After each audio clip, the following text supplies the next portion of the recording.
been provided or walk to the nearest microphone stand on the left or right side and to stand close to it when you're talking. Please do not move the microphone when speaking and do not approach the dais. Please can I ask members and officers to introduce themselves when speaking. I would like to ask that everyone turns their mobile phones to silent mode. We are not expecting a fire drill this evening, so if the fire alarm sounds, please remain calm and follow the instruction of the town hall staff. Urgent motion. Will Council please note that I, Deputy Chair, have accepted an additional motion from Councillor Steve Brayshaw, submitted under the Rule 14.4.6 of the Constitution, urgent motion on London City Airport. This will be considered as the first motion under the item 18. I am now moving to item number 1, apologies for absence. I have received apology for absence for this evening's meeting from the Chair of the Council, Councillor Rahima Rahman, as her mother sadly passed away in the early hours of this morning. I am sure that councillors will wish to join me in offering their condolences to Councillor Rahman and her family at this sad time. Other apologies for absence were received from Councillor James Beckles, Charlene McLean, Terry Paul, Councillor Neil Wilson. Are there any other apologies for absence from councillors to be recorded? Yes. Apologies from Councillor Musiwal and Councillor Laguda. Sorry, Councillor. Chair. Okay, Councillor Femi. That's it. Any other apologies? Councillor Daniel Lee Parkway. Councillor Daniel Lee Parkway. So that's been noted. Any other apologies from the floor? Councillor Rachel Tripp is noted. Chair, I think Councillor Terry Paul, I don't know if you've had that on your I've record. done that, Councillor. You got that, yeah? Thank you. Is there any more? No, thank you very much. I'm now moving to item 3, declaration of interest, page number 5 to 8 on your agenda. Are there any members wishing to declare an disclosable interest or any other interest they may have in any matters which is to be considered at this meeting? Yes, Councillor Carly. Councillor John. Councillor Masters. Thank you, Chair. I have a declaration to make here in regards to some of the agenda items today. As a member of the Strategic Development Committee, I would need to excuse myself from motions 7, 8 and 9. Thank you, Councillor. Has been noted. Councillor Masters? As a member of the Strategic Development Committee, I shall also have to excuse myself for those items. Thank you, Councillor. It's noted. As a member of the Strategic Development Committee, I shall have to recuse myself from those items. Thank you. Thank you, Councillor. Councillor Higgins. Thank you, Chair. I'm not a member of that committee, but my partner has asked a public question, and I thought that worth declaring. Thank you. It's noted. I'm Yes, a sub-member of the Strategic Development Committee, and I also have to not take part in 7, 8 and 9. Thank you, Councillor. Councillor Singh. Chair, likewise, I'll have to declare interest in those 3 items as well. Thank you, Councillor. Yeah. I'm also a member of City Development Committee, so I won't participate in motion number 7, 8 and 9. Thank you. It's noted, Councillor. Thank you. Yes, Councillor. I'm a member of the Strategic Development Committee. I will not be taking part or in the room for motions 7, 8 and 9. Thank you, Councillor. Thank you very much, everyone. Item 3, minutes. Due to error in printing, the minutes were republished and are outlined on page 3 to 22 on the supplementary agenda. I can confirm as a Deputy Chair of the Council that officers have received correction on these minutes from the Green Party members, for which I have agreed that the amendment be recorded accordingly. The correction related to item 14, review of the allocation of seats on committees, appointment and other related matters. Page 13, following debate, the recommendations were agreed by the majority of the members, with 2 abstentions from the Green Party. To be amended to record that the Green Party vote against the recommendation. With these amendments, I move as a correct record and the minutes of the last meeting, the annual council meeting held on 22nd of May 2023. Is there any seconder for this meeting? Minutes? Thank you. Seconded by Councillor Louise Godfrey. Is that agreed? Thank you. Thank you very much. Item 4. I am now moving to item 4, Newham Partners Update. For a Partners Update this evening, I am pleased to welcome... Oh, sorry, there is no Newham Partners Update, so I do apologize for that. Now I'm moving to item number 5. I am now moving to item 5, announcements by the Chair, public engagement. On behalf of the Council, I can report that since the annual meeting of the Council on 22nd of May 2023, which undertook the number of visits, and this is the announcement from the Chair, not from me here, visit an event in her role as a first citizen of Newham, mostly notable. 27th of May, the Chair of the Council has attended a cultural program hosted by the women's organization Swapin as their guest of honor to celebrate Bengali New Year held in Tower Hamlets. On 23rd of June, the Chair of the Council have attended the new Mayor's introduction of Protocol Day hosted by the London Mayors Association at Westminster City Hall. On 4th of June, Baishakhi Mela and Eid celebration fundraising hosted by the Mayor of Redbridge. On 21st of June, St. Paul's Cathedral for the annual London Borough Mayor's Service alongside all the other London mayors, speakers and chair of the council. On 22nd of June, Westminster City Hall for a reception for all London mayors, speakers and chairs of the council hosted by the London Mayors Association. King's birthday honours.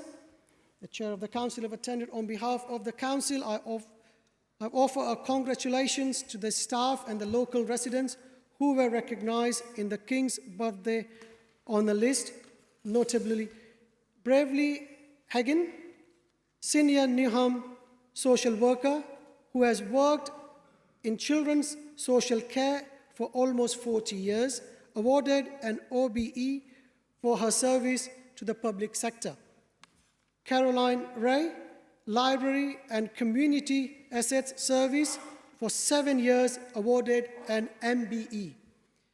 Elaine Kemp, a long-time school governor, Newham Sakra, and Co-opt Security Committee member. Angela Caro, trustee for Start Young UK, a charity founded in response to the pandemic aimed to support young people in fulfilling their basic needs. Islamic New Year. Today, 19th of July, marked at the beginning of the Islamic New Year, also called the Hijri year 1445. I would like to wish all Muslim community in London Borough of Newham a very happy New Year. It is a day on which the year count. The first day of the Islamic year is observed by the most Muslim on the first day of the month of Muharram. I wish a happy Muharram to all observing. South Asian Heritage Month. The month of July, Newham is again celebrating South Asian Heritage Month, celebrating the rich history and diversity of South Asian people who have made Newham their home. Please look out website and join us if you can on one of the many events. Now I move to item number 6. I am now moving to item number 6, announcement by the Mayor Rukhsana Fayaz. I invite Mayor Rukhsana Fayaz to address the Council to make any announcement. You have up to 10 minutes. Councillor Fayaz. Thank you very much, Chair.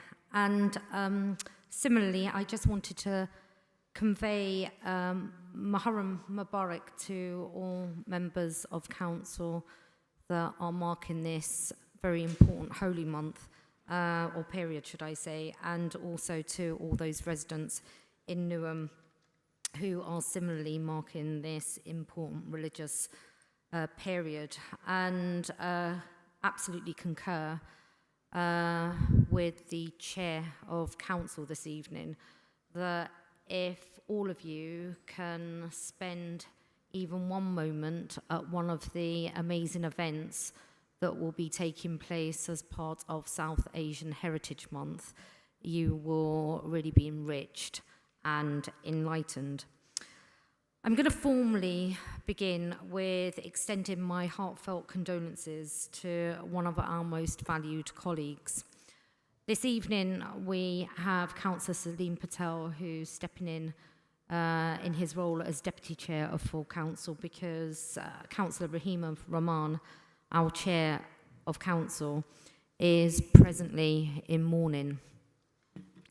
She's experienced a profound loss in her immediate family, losing her mother in the early hours of this morning.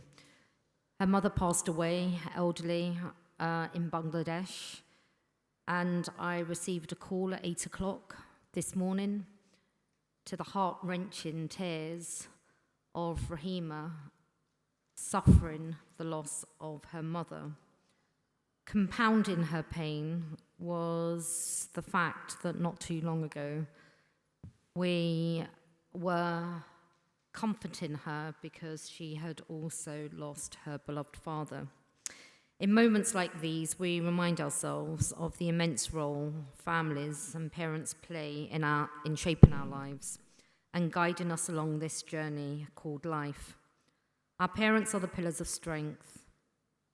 Our parents are the foundation upon which we build our dreams and aspirations. They are the ones who nurture us with unconditional love, support our ambitions, and instill within us the values that help define our character. It is through their dedication and sacrifice that we gain the courage to face challenges and embrace success. Let's all take a moment now, later this evening, tomorrow, over the coming days, in the coming week, to pray for Rahima during this time of comfort, of pain, to ensure that she can feel our love for her and provide much needed comfort. Now more than ever, we also must recognise the critical role that we as communities play in supporting our elderly residents. Just as our parents cared for us, it is our duty and privilege to care for those who have paved the way for us. We are witnessing a remarkable shift in demographics here in this country, but also in our borough.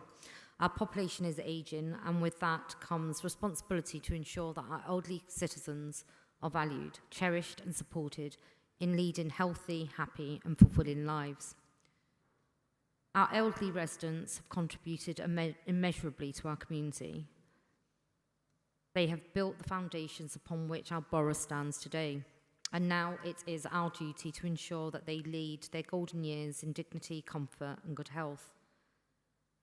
That's why healthy living is not just a catchphrase for us or a fleeting trend. It is a fundamental right for all of our elderly citizens, regardless of their backgrounds. We believe that a healthy community is a strong community, and that must include our healthy approach and services that we promote and offer to our elderly residents.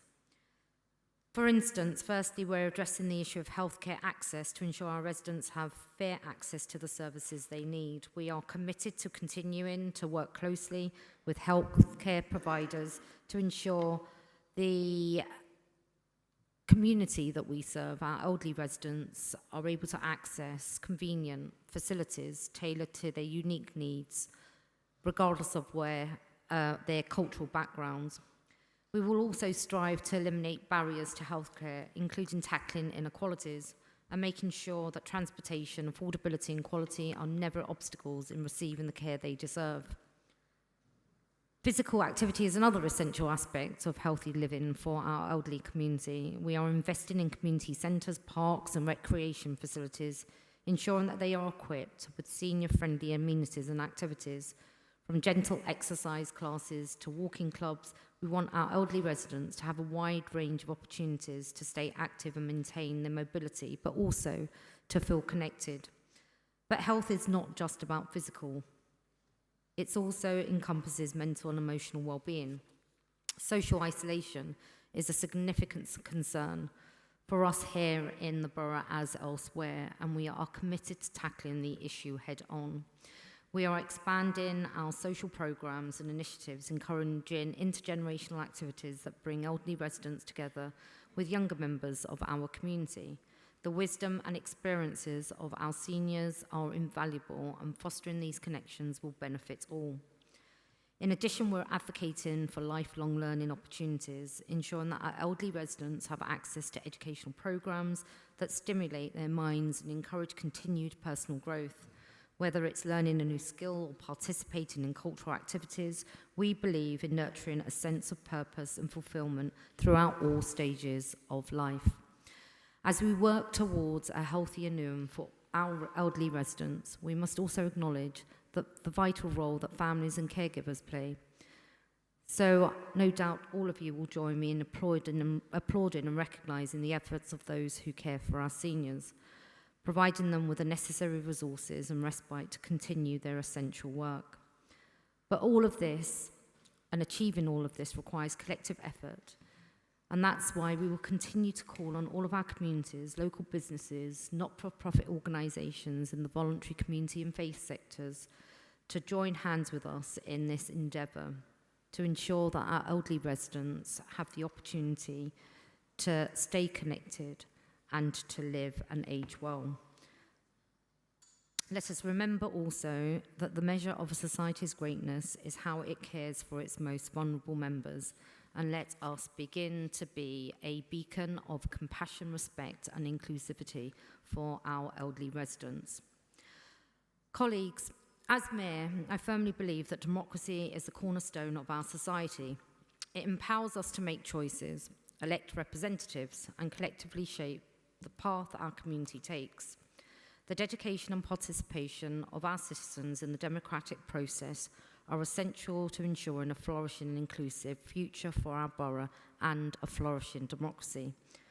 Last week, we witnessed 2 by-elections, and this evening we congratulated the 2 new councillors that were elected in this democratic process. As elected representatives, you now have an important duty to make positive impact in the lives of our residents, because we have a collective duty to make their lives better. You know you will need to approach your new roles with integrity, ethics, and an unwavering commitment to being guided by a moral compass of truth and honesty, and to live up to the important principles of good governance. For our residents rightly expect all members of our council to be upholding of the highest ethical standards. In public service, we must lead by example, demonstrating our commitment to honesty and the Newham principles. It is crucial to remember that as representatives of our constituents, we are entrusted with the responsibility to create an environment of inclusivity and fairness in our borough. We must reject any form of discrimination, misogyny, homophobia or intolerance that threatens to undermine the principles on which Newham stands and also the very fabric of our democracy. I also want to take a moment to acknowledge the dedication of our hard-working council officers who facilitated our election process and all the candidates who participated in the by-elections. Their willingness to engage in the democratic process positively demonstrates their genuine concern and commitment to our borough's well-being. Turning to an individual who's been front and centre as we build a fairer Newham, I want to express my profound gratitude and appreciation to a remarkable individual who has served the London Borough of Newham with unwavering dedication and commitment. As we begin the transition with the appointment of our new permanent chief executive and subject to the paper being approved this evening, I wish to acknowledge the invaluable role played by Colin Ansell during his tenure as our interim chief executive. Colin stepped up into this challenging role during a crucial time for our borough, and he did so with a sense of duty and enthusiasm and commitment that inspired us all. His steadfast leadership and wealth of experience have been instrumental in guiding our council through various challenges and opportunities. Throughout his tenure as interim chief executive, Colin has exemplified the very best of public service, displaying a deep understanding of the needs and aspirations of our community. And the reason why is because he was born and grew up in Newham, and he loves Newham. He loves our community. He has shown a remarkable ability to collaborate with all of our councillors, officers and stakeholders, fostering a sense of unity and shared purpose that has benefited the people of Newham. Under Colin's guidance, we have witnessed significant progress in various areas, from enhancing our community engagement to implementing innovative strategies to address the evolving needs of our residents. His dedication to improving the lives of those we serve have left a lasting impact on our borough. Colin, on behalf of the London Borough of Newham, members, officers, I extend our sincerest thanks for your exceptional service and wish you continued success in all your future endeavours and years, including here at the council.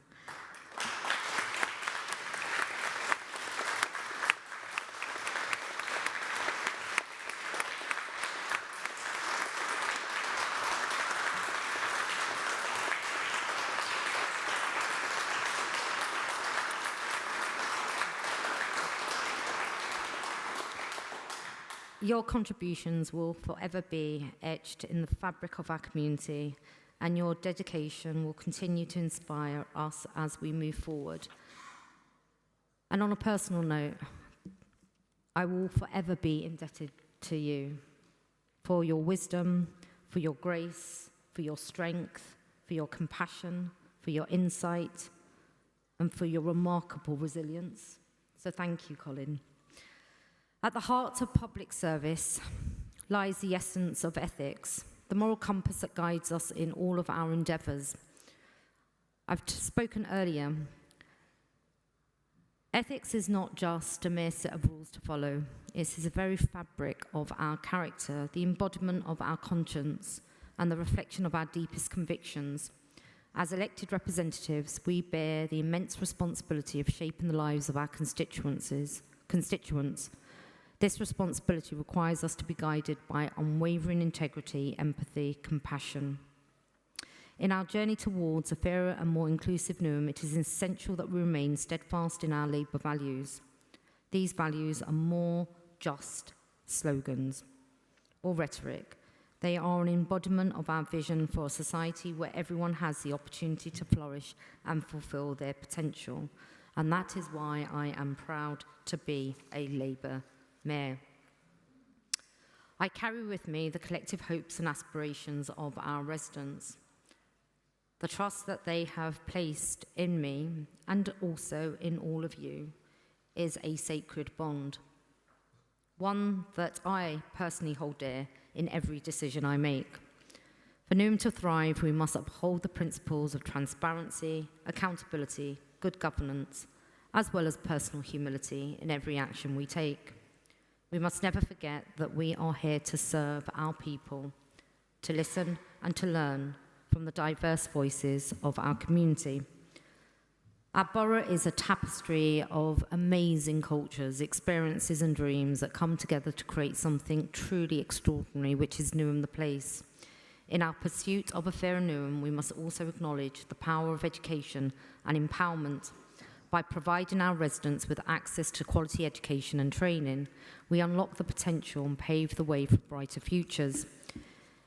Education is not just about acquiring knowledge through qualifications. It's also about empowering individuals, enriching them to lead purposeful lives and contribute meaningfully to society. That's why I'm pleased to announce that tomorrow we will be publishing and announcing details of our unique collaboration with the University of East London, who will be investing just under £1 million in our Stratford Youth Zone. It will become a hub of cultural pursuit, cultural immersion, because it's our flagship youth zone that will be enabling for our young people to access and enjoy through progressing those pathways of arts, performing arts, culture, creativity, a whole range of their aspirations.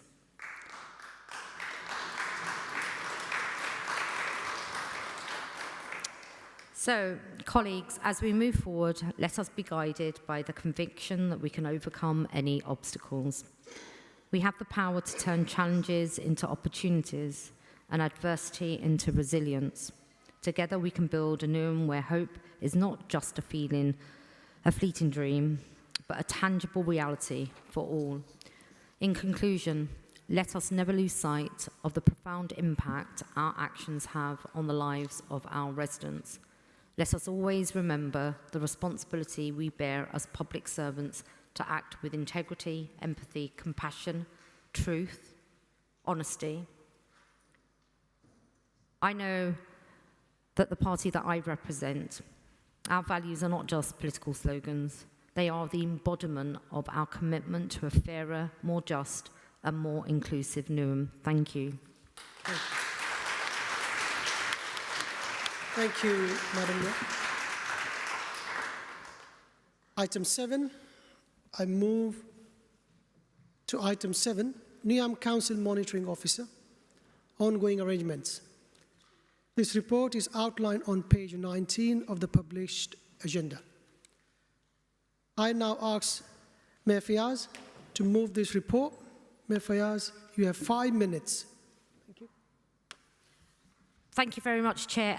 Colleagues, the report, as detailed, sets out the reasons why we're requesting a extension of up to 12 months for the interim arrangements for the Council's monitoring officer. It's a statutory role. It's a vital and important role.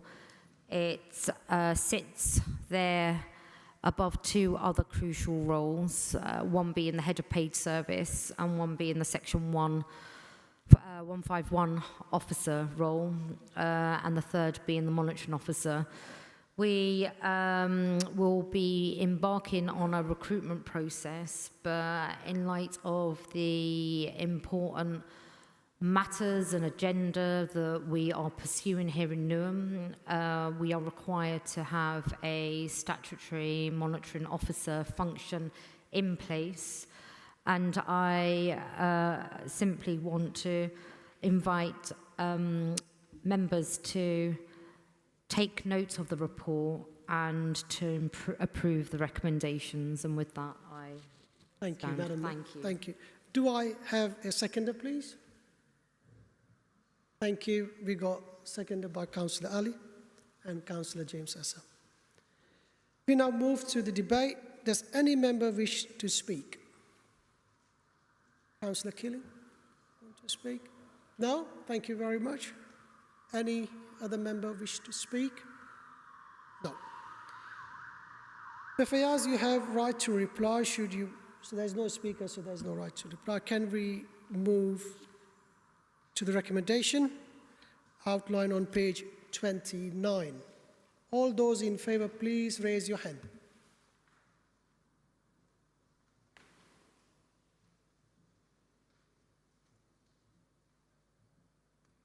Thank you. All those against, please raise your hands. Any abstentions? We've got one abstention.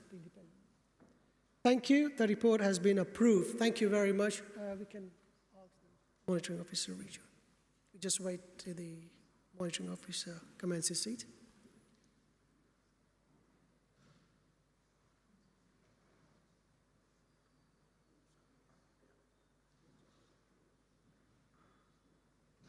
Thank you.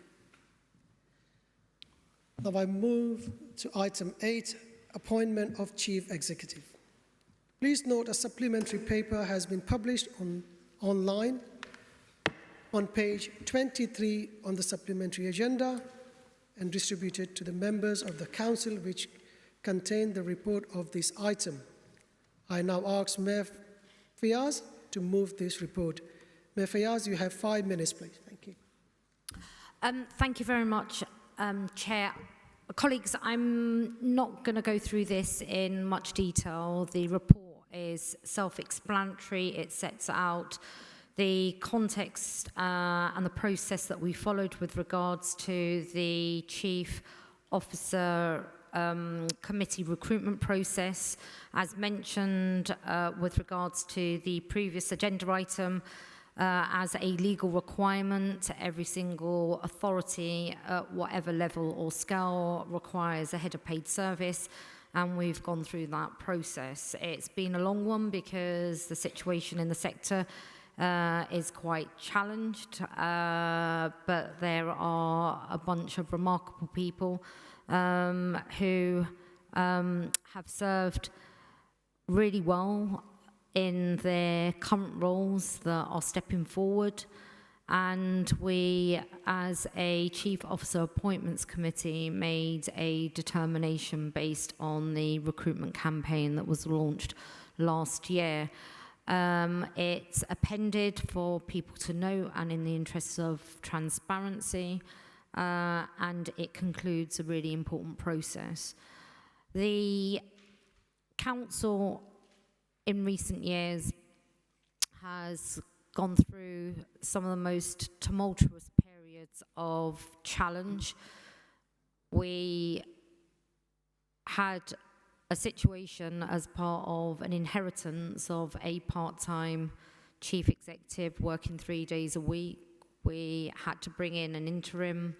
Then we secured a permanent chief executive in Althea, who has now moved and doing great stuff at the London Borough of Southwark. We've had Colin, who has stepped up with great verve and commitment and has done an excellent job in his role as interim.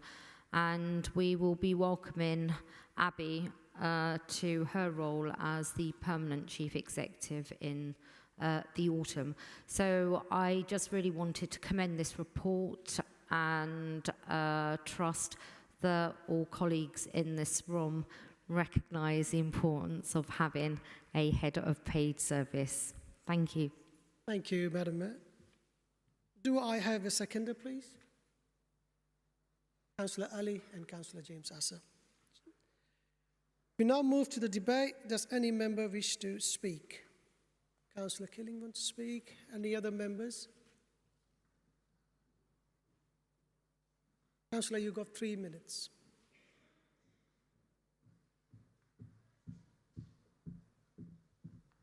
I'm sure this microphone gets further and further away. Let's begin by congratulating Abby on her recommendation for the position of Permanent Chief Exec. We wish her the best in her new role. We eagerly anticipate collaborating closely with Abby, just as we did with the interim chief executive. We invite her to meet with us in the coming weeks to establish this relationship. In light of Abby's appointment, we must express our sincere gratitude to Colin, who served as the interim chief exec since our election last year. Colin has worked hard to show us as Greens support and respect since our election. We all hold him in high regard, and it's disappointing that he will not continue as chief executive. It's important to note that the appointment committee responsible for today's recommendation is chaired by the Mayor, with members from the Labour Cabinet. Opposition councillors have been unlawfully excluded from this committee, disregarding political balancing rules, and require their inclusion. This raises concerns among Newham residents about the committee's decision-making process. Our remarks are not meant to criticise Abby, but rather to remind the Council of the consequences of excluding opposition voices from the important committees. By creating an echo chamber of like-minded individuals, we limit diverse perspectives and independent thinking. This issue is exacerbated when committee members are on the Mayor's payroll. Decisions made behind closed doors without proper scrutiny only worsen the problem. We welcomed Abby to her role and have no doubts about her suitability. Therefore, we will support the report today.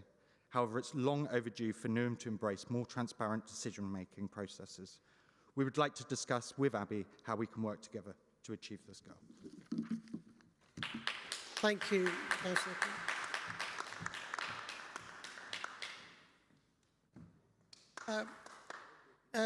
Our monitoring officer just want to address the council. Just for members' attention, it's not the case that we're operating a governance arrangements which is illegal. That's not the case at all. Thank you. Thank you very much. Does any other member wish to speak? Mafias, you have right to reply should you wish to say anything further. You have up to 3 minutes. Thank you very much, Chair. And in this instance, I will take my right to reply because I'd like to echo the sentiments of our monitoring officer. Monitoring officers are amongst the most esteemed legal professionals in this country. It is incorrect, it is false, it is untruthful to assert that this council is operating illegally in its approach to committee allocations or in its approach to good governance and transparency. And I'm more than happy to have a very detailed, exacting, expansive conversation with any individual that wants to challenge that, because I will have the weight and the might of the law on my side.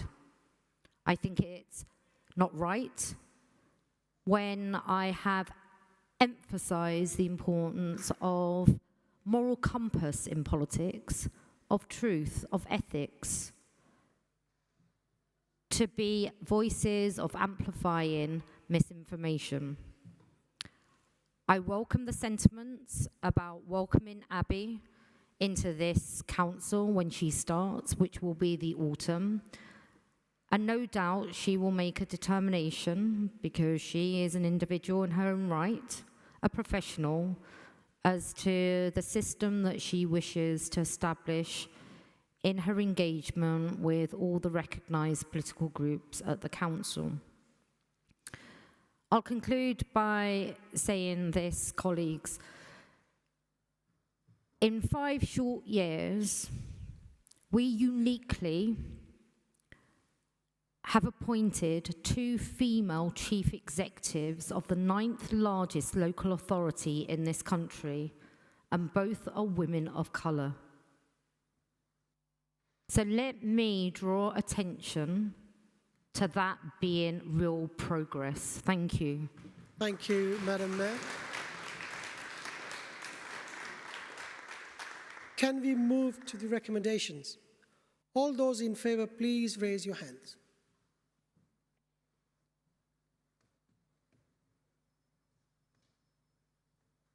Can you raise arms? Thank you, members. All those against, please raise your hands. Any abstentions? No. Thank you. The report has been approved. Thank you very much. Item 9. I am moving to item 9, announcement by the Interim Chief Executive. Thank you, Chair. I do have a couple of updates, if you will indulge me. Firstly, I would like to introduce Aled Richards. Aled is our new Corporate Director for Environment and Sustainable Transport, and he joined us on Monday. I know many of you will be keen to speak to Aled, and he's at the back of the room over there, but I wanted to extend our heartfelt welcome to Aled and joining us here at the London Borough of Newham. So welcome to Aled.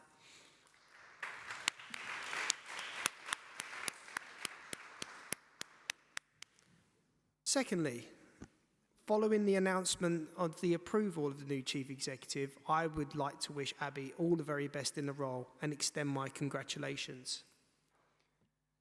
For me, it's been a fantastic honour and privilege to act as the Interim Chief Executive in the borough I was born, raised and schooled in. Little did I know, when I began working here at the council all those years ago packing boxes, that I would have the opportunity to lead this wonderful organisation, and it is something I have grasped and cherished every single day. It's been an exciting year with so many memorable moments that I've shared with so many of you, and don't worry, I'm not going to list them all. But I will cherish those and they will remain with me. But through it all, the ups and the downs, the highs and the lows, we have remained steadfast in our mission to build a better Newham for our residents. I would like to say a special thank you to the Mayor, and I would also like to thank the Executive. But indeed, I would like to take the chance to extend my thanks to all councillors in this room tonight for their kind words and support. Indeed, leading this organisation as Head of Paid Service has been made all the easier with the help and support of you all. Finally, I just want to thank all the hard-working and dedicated staff in the Council, some of whom are here tonight, who work tirelessly to support our residents day in and day out. Without their dedication and support, we wouldn't have a council in such good shape, and for that I thank and salute you all. So thank you, and that ends my update for this evening. Thank you.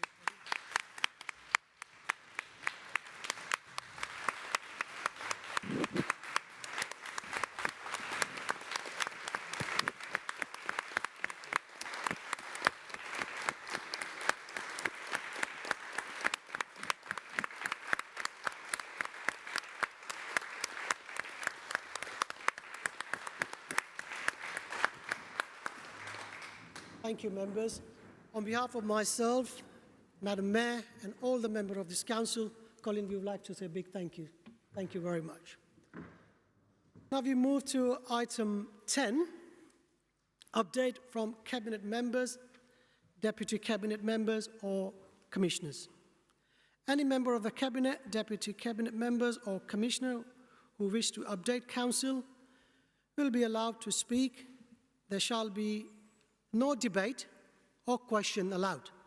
Does any member of the cabinet, deputy members, or commissioner wish to speak? You will be allowed to speak for up to 3 minutes. We can extend, don't worry, Councillor. Councillor Zulfikar Ali, wish to speak? You're more than welcome. Thank you, Councillor.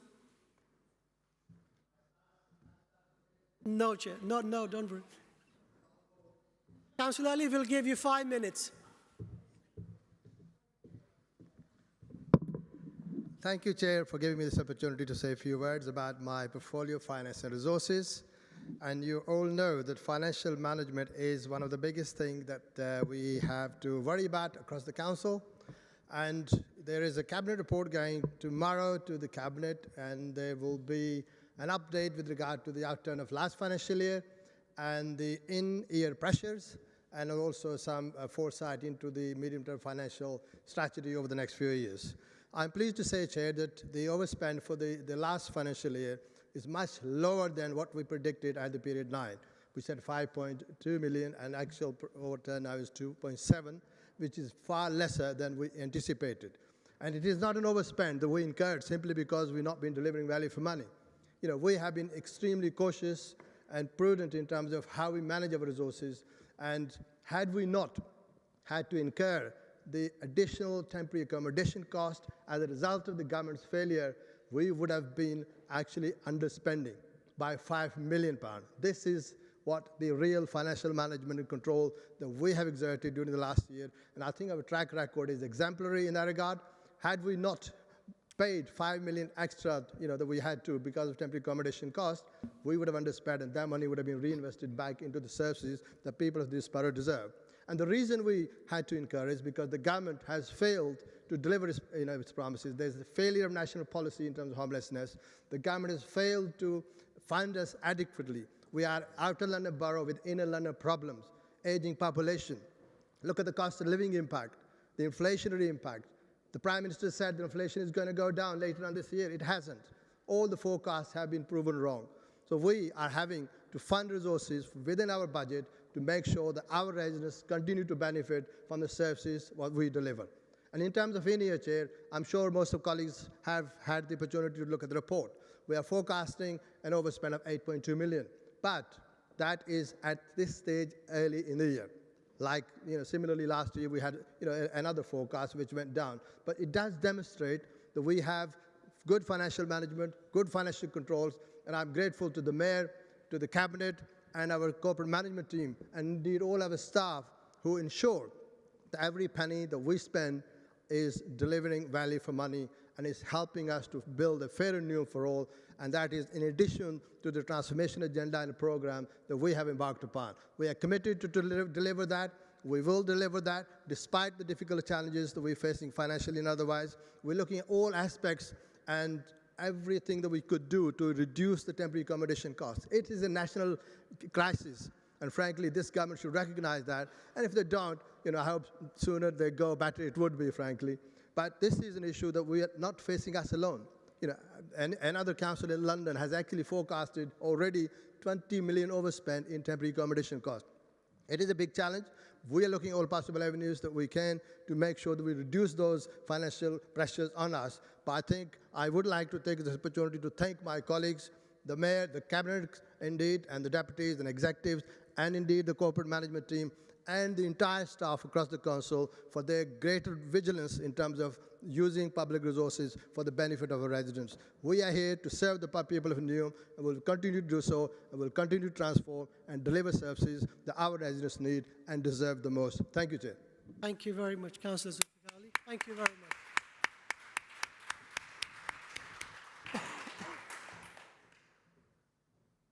Now I move to item 11, Newham Council Constitution Review. Report outlined on page 21 to 26 on the published agenda. I now ask Mayor Fayaz to move this report. Mayor Fayaz, you have 5 minutes to move this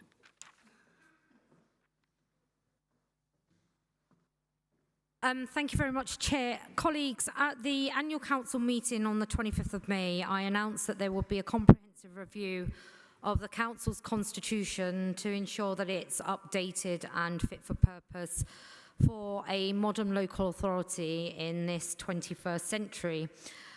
Subsequently provided an update to members and advised how the review would be conducted to ensure it's in line with good governance and our participatory democracy agenda that the administration that I lead has been pursuing since May 2018. As part of the review process, the Council intends to take on board a variety of perspectives, including independent and external expert input. There will be a process that engages all members, the opportunity, of course, for members to be involved, residents and other valued partners. Now, wanted to just advise that the report sets out by way of an update, so it's a report for noting only the process that's going to be undertaken, and you'll also note that there will be specific areas of focus because the Constitution is a pretty weighty document. It's going to be comprehensive. There will be particular areas of interest on part of certain members. For instance, those members that are involved in the very important process and system of scrutiny in local authority will have particular insights and expertise around how we can elevate and enhance scrutiny and the system of pre-decision scrutiny making, which we welcome as an administration and as members of the executive. There are also going to be, as part of the process, an examination around schemes of delegation, making sure that our constitution is also considering aspects as part of a comparative analysis with best practice around the world and in other local authorities. It is going to be the most comprehensive review of our constitution that has occurred in this local authority for at least 20 years, I would argue. No doubt it's going to be a fully engaged process with much interest from across the entirety of the council in all of its wonderful diversity and across the full spectrum. And also, I imagine that there will be real interest amongst a whole range of residents, elderly as well as young people, and as part of our widening participation, people-powered agenda, we always encourage, at the heart of everything that we do, young people's voices to be involved in all aspects of our decision-making, as they were involved in, for instance, the appointment of the chief executive recruitment process. We had a young people's panel. We also had valued stakeholders and partners, our university institutions, our representatives from our schooling community, local businesses. All of those voices and input will be important because we want to ensure that our constitution is in sync with what our residents would expect at this point of the 21st century, but also is enabling of our participatory democracy agendas. So, colleagues, I commend this report for noting, and I look forward to all of you being involved in an excited and impassioned way in the process. Thank you, Madam Mayor. Do I have a seconder? Councillor Ali and Councillor James both seconding this item. Thank you. We now move to debate. Does any member wish to speak? No. So, right. Is this noted? The Constitution Review report outlined on page 21 to 26, published agenda item has been noted? Yep. Agreed? Thank you. Item 12. I move to item 12, Overview and Scrutiny Programme and Future Commissions. Councillor McCalman, do you have update you wish to provide to the Council this evening? If you so, you have up to 5 minutes.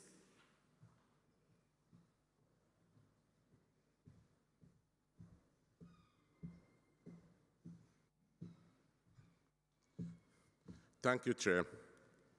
And Chair, first and foremost, I should like to Council to note that Councillor Elizabeth Booker has been appointed Vice Chair of Overview and Scrutiny Committee.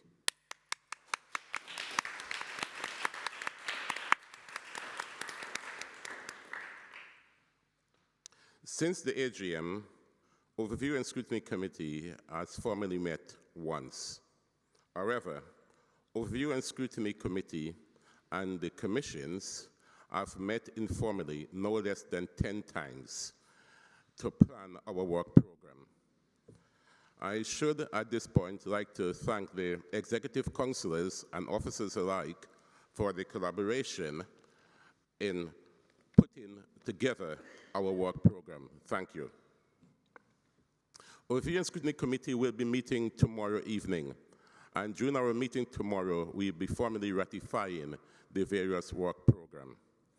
And most importantly, we will also be having our first budget monitoring exercise for this municipal year.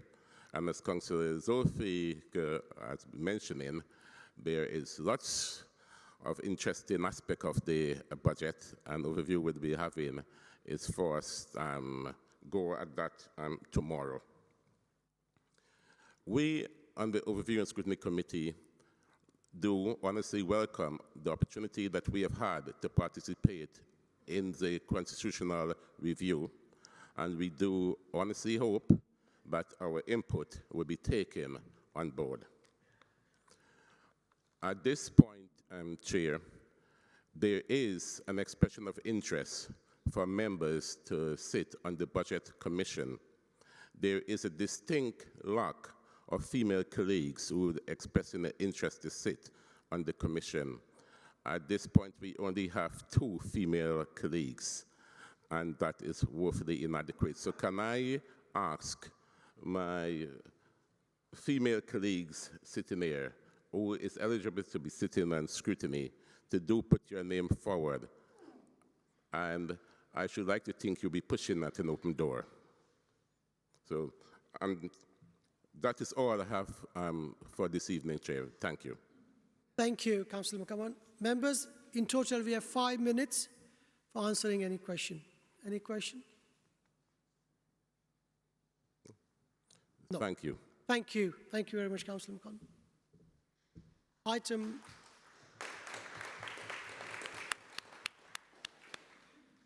Item 13, deputation.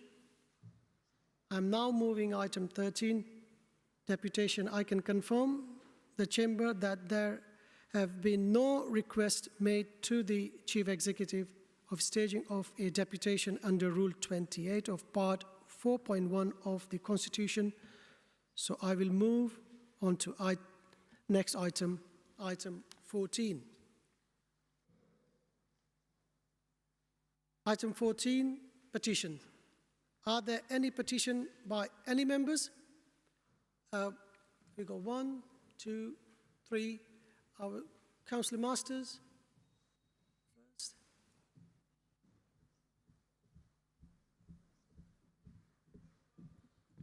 Thank you, Chair. Councillor Masters, East Ham South. I have a petition from our East Ham South residents calling upon LBN to close the entrance and exit of the Folkestone Road depot to all non-domestic vehicles and use Jenkins Lane as the depot vehicles entrance and exit.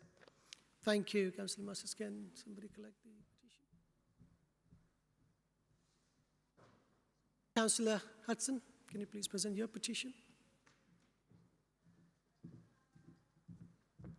Thank you, Chair. Councillor Hudson, Ward End Ward. I've got a petition from the residents of Duke's Court. It's about restoring poor lighting, poor lighting, gates for parking, poor maintenance, and for the estate to be included in the cyclical planned maintenance programme, because there's been poor maintenance on that estate from the caretakers for quite a number of years. Thank you very much. Thank you, Councillor Hudson. Can somebody collect? Councillor Godfrey, can you please depress?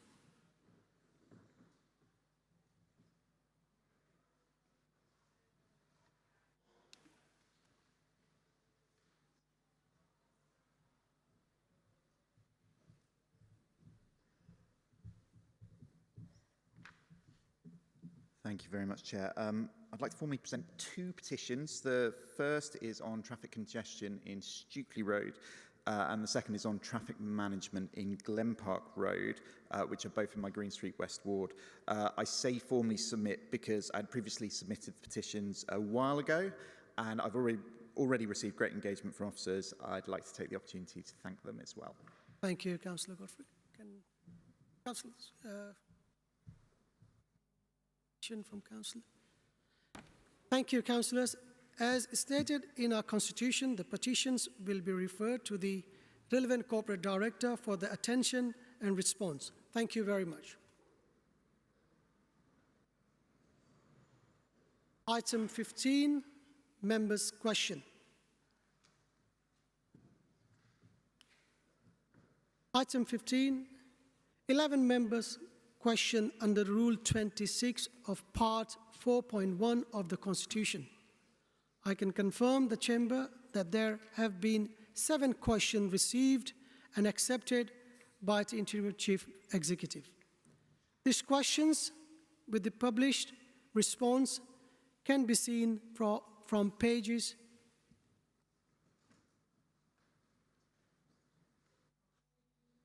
3. Sorry about this.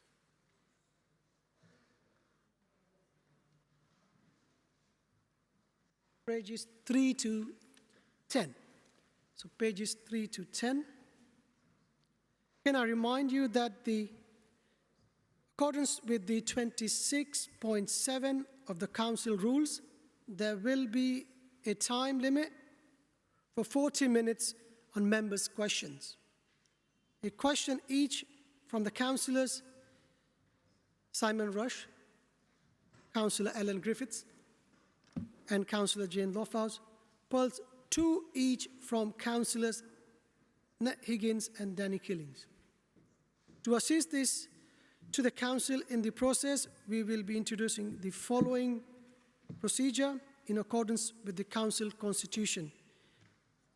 Each member to ask their question or to confirm as published. All members will be given a verbal response to their questions by the appropriate members, but can request as published. This is to allow the Council to progress the agenda on this occasion. Under the Council Procedure Rule 26.5, any supplementary question asked must raise directly out of the question or reply, and members must be those questioned appropriately and not seek to make a statement. Should members fail to hail this requirement, I will intervene to stop them. There will be time limit of 40 minutes on members' questions with no extension of the time, and question not delayed with the time limit will be dealt with by written response. I call upon Councillor Simon Rush to ask their question. Thank you, Chair.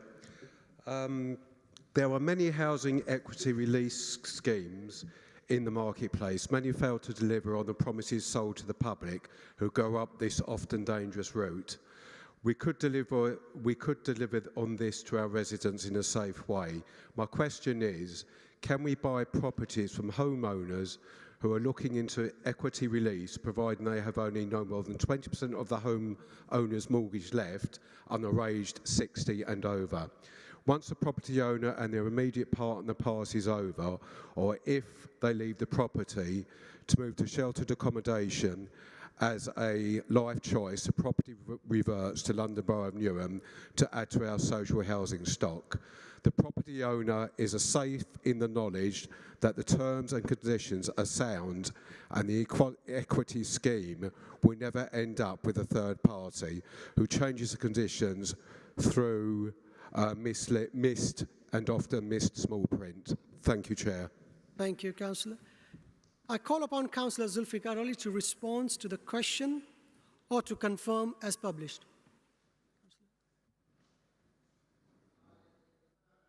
Please, Councillor. Thank you. Thank you, Councillor Ari. Councillor Rush, do you have a supplementary question?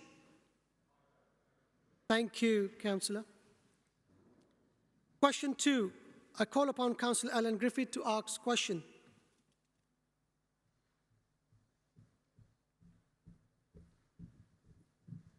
Right, thank you, Deputy Chair. Councillor Alan Griffiths of Canning Town South. Has a consensus yet been reached between Transport for London, Newham, Barking and Dagenham, Redbridge and Waltham Forest about the route and stopping pattern of proposed Superloop bus route X123?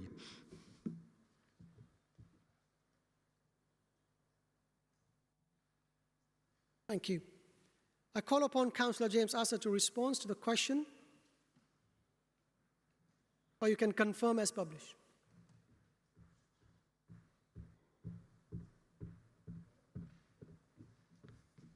Thank you, Chair. I just wanted to add 2 pieces of information that we weren't able to include in the answer because the details came out after the publication date.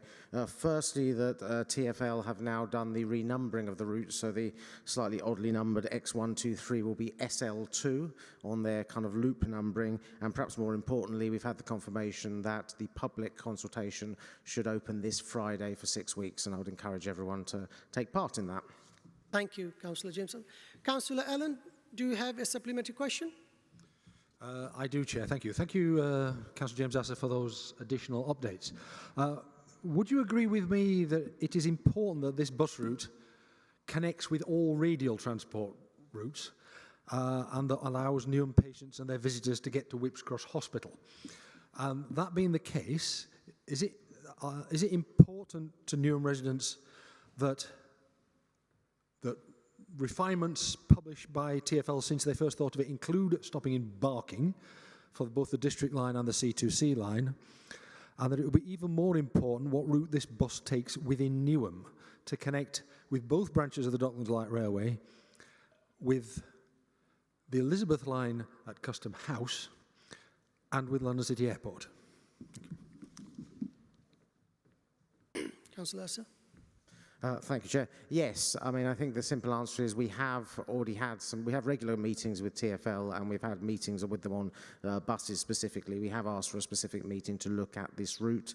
I think the point you make about where it stops is going to be hugely important to people. This is an express route, so there'll be limited stopping points. I have already told them that I think their terminus at the ferry is probably 50 years out of date in terms of info and doesn't necessarily match travel patterns. So we've already flagged that, but we have asked for a specific consultation on this to discuss those.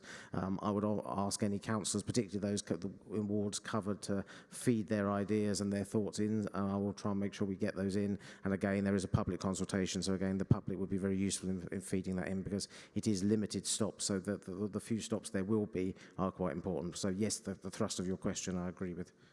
Thank you, Councillor James. Question 3, I call upon Councillor Jane Lofthouse to ask a question. Thank you, Chair. Councillor Jane Lofthouse, Plaistow South.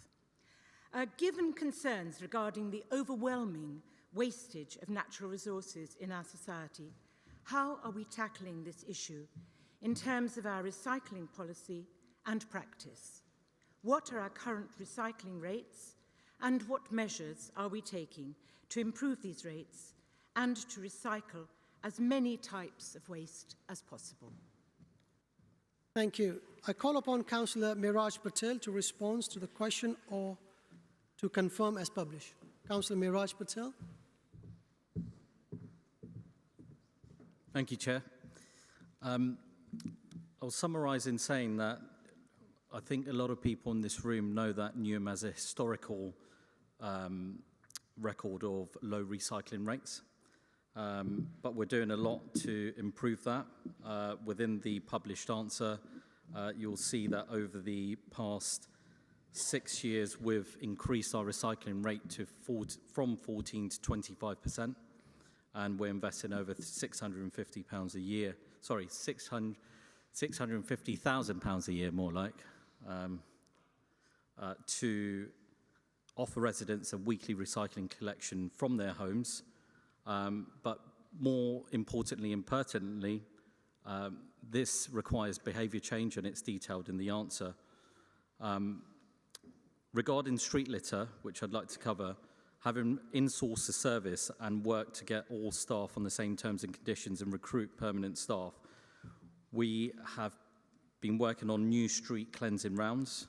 The new service will see a greater emphasis on manual sweeping, focused resources in town centres, and also a plan to renew the fleet.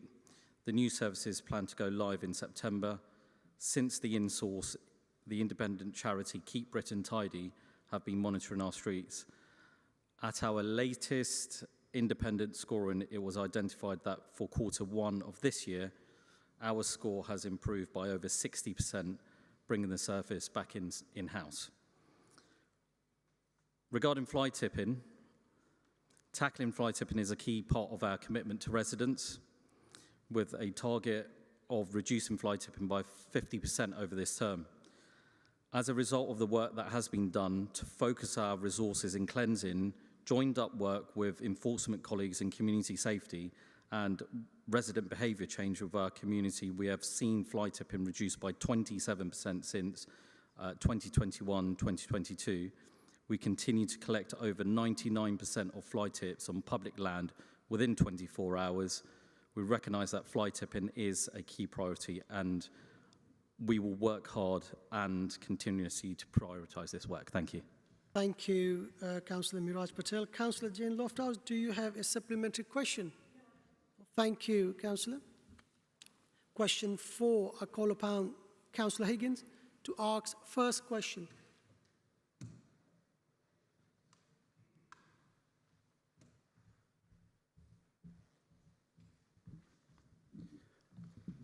Thank you, Deputy Chair. At a meeting of Overview and Scrutiny Committee on the 29th of November 22, in an answer to my question in relation to the timetable for delivery of the borough-wide 20 miles per hour programme, which had been given an October 23 timescale in the corporate plan, Mayor Fiaz said, my understanding of the report and the October 23 is that's when it will largely be all complete. Is the council on track to deliver borough-wide 20 miles per hour to a point where it will be largely all complete by October 23?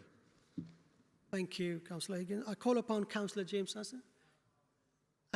Okay. Do you have any supplementary question, Councillor Higgins? I do. Just for context, the written answer says that the legal process will be largely all complete by October 23, but that wasn't in what the Mayor said at Overview and Scrutiny. So it feels like the answer is no, it won't be largely all complete. My supplementary question is, when will it be largely all complete? Councillor James, do you wish to respond?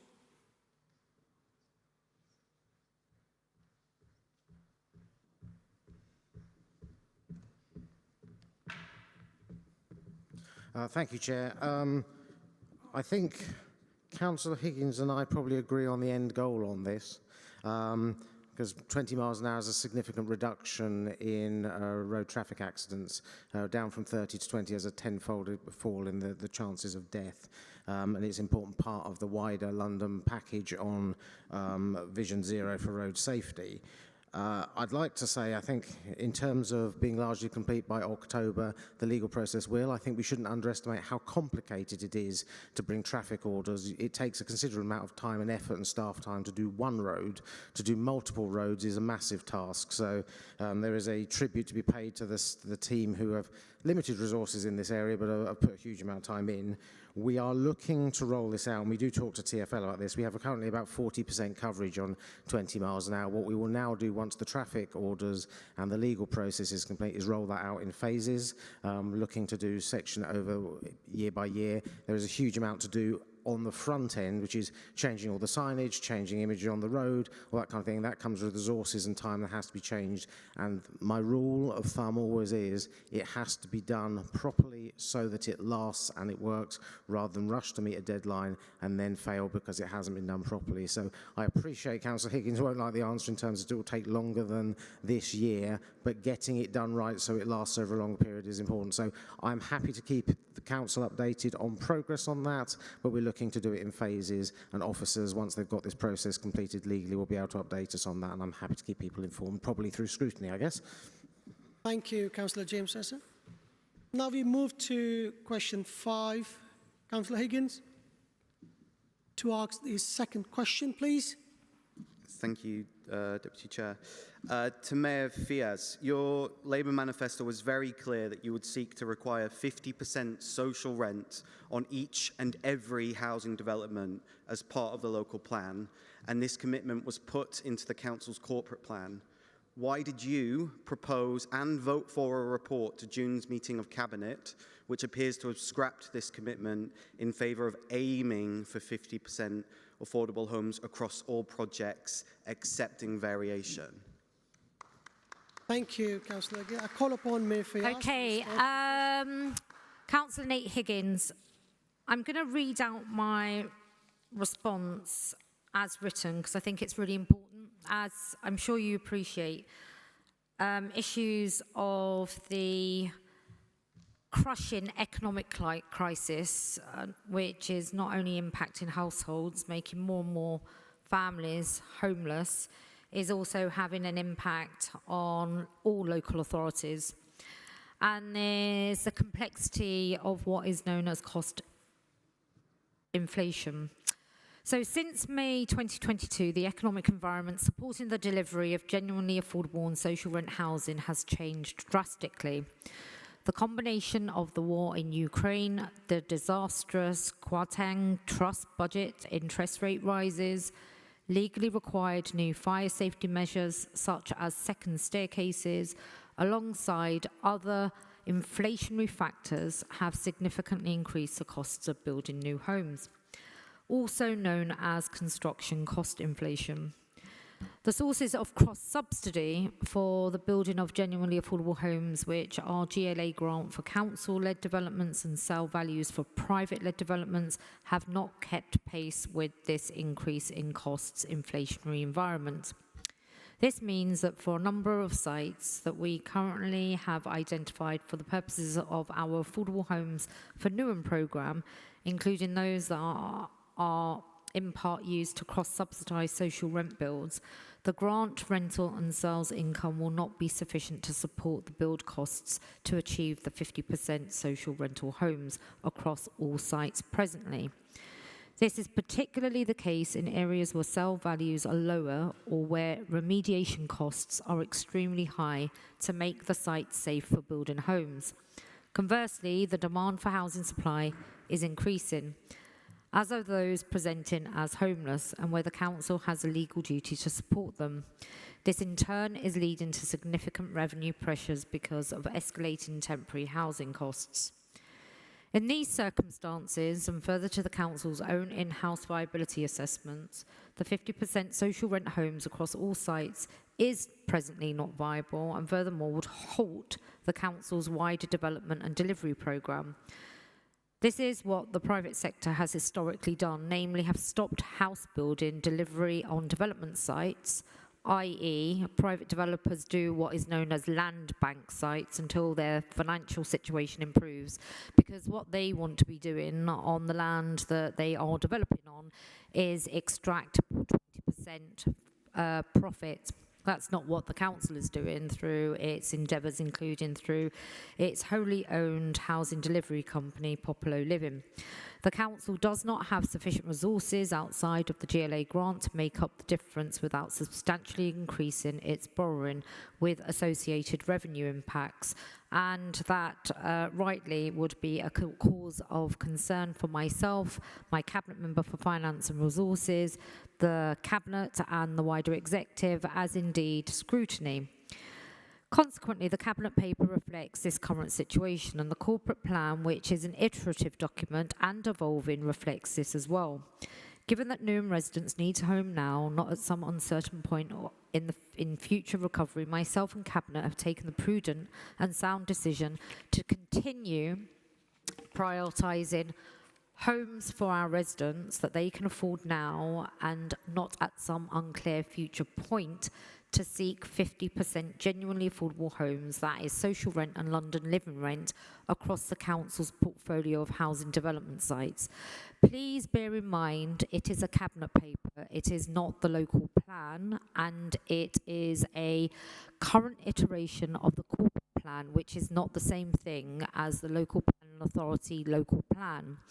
As each development comes forward, an exacting viability assessment process, including internal and independent expert advice on viability, will be undertaken. Moreover, planning officers challenge all developers to provide the highest possible number of social homes consistent with the development proceedings, and figures are thoroughly tested and probed by members, that is councillors, of Newham Strategic Development Committee, who are independent as they operate within a quasi-judicial framework. Once that situation changes in terms of the construction cost inflationary pressures that we're presently witnessing in this current economic cycle, The reflection of the 50% will be reflected in future iterations of the corporate plan, which I must emphasise is distinct from the local plan, and once cabinet approval is secured. Furthermore, coming on to the Council's draft local plan review, which is currently at Regulation 18 stage, has to meet the complexity of viability testing and needs to comply with national regional planning policies. However, the next version of the Newham's draft local plan, the Regulation 19 version, which is several months away from publication and then a further period of consultation, will retain the ambition to achieve 50% social rent homes as detailed in the Build in a Fairer Newham manifesto endorsed by voters in May 2022. Please note that national policy requires 10% of homes on major sites to be available for affordable home ownership, and the London plan requires 35% of homes to be affordable. In addition to asserting the ambition to achieve 50% social rent homes, the Council's emerging draft local plan, i.e. the Regulation 18 version, targets around genuinely affordable homes exceed these baselines. Exceeding these levels that are set nationally it's 10%, at London plan it's 35% of homes to be affordable across all development sites, albeit on GLA-owned land it's 50%, but that's also subject to viability, shows and demonstrates that even our emerging local plan is a significant increase from baseline positions.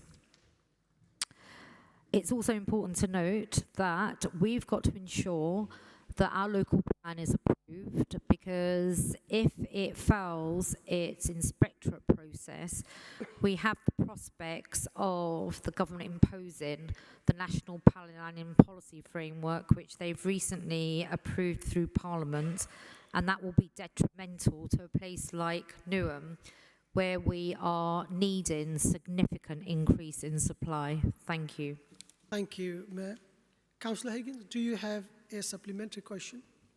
Yes, Deputy Chair, thank you. In what I have written here, it says that the Mayor says that 50% social rent homes across all sites is not viable. What the Mayor's just said is different to that. She said it's presently not viable, so I don't know which she believes. But given that, I'm asking, do you support the motion proposed by Councillors De Scoepter and Beckles to Labour Group on 50% social housing, which has been reported to have been approved by 2/3 of Labour councillors?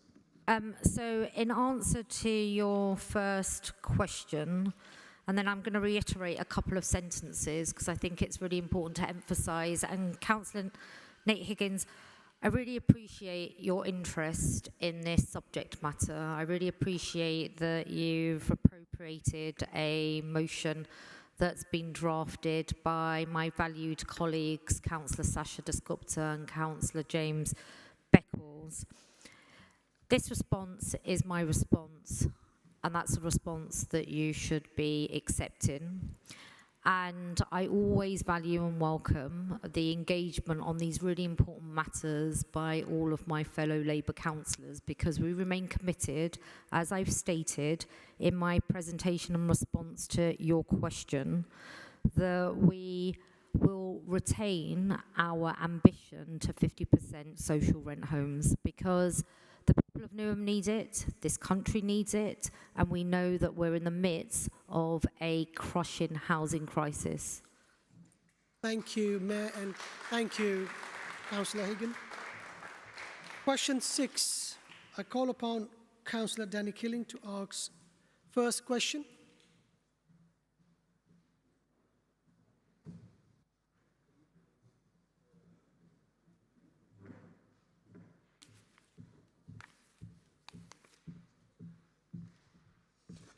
Councillor Danny Keeling, Stratford Olympic Park. Stratford Station is one of the busiest stations in the country, and residents in Stratford have regularly had issues accessing and moving within the station. It is fantastic news there's going to be a new entrance to Stratford Station and currently underway south of the railway tracks at Carpenter's Estate. There's also a second new entrance proposed south of the tracks. enabled as part of the Unite Students proposals at Meridian Steps, which is yet to receive planning approval.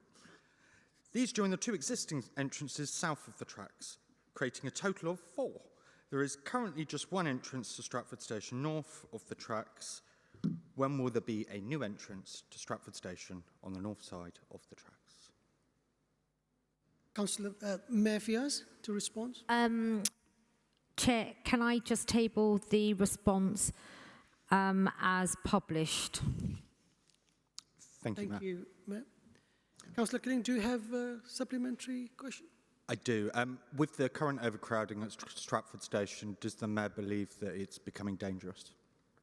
Mayor, would you like to respond to this? Thank you very much, Councillor Keeling. The strategic outline business case that we are on the verge of submitting to the Department of Transport for London is a absolute passionate argument as to the need for the investment to expand Stratford Station, and there has been an exacting assessment in collaboration with Transport for London, with Network Rail, with the London Legacy Development Corporation, alongside us here in Newham, as to the need for better connection, more accessibility, but also more expansion and capacity in order to meet the current challenges of overcrowding and future challenges of overcrowding.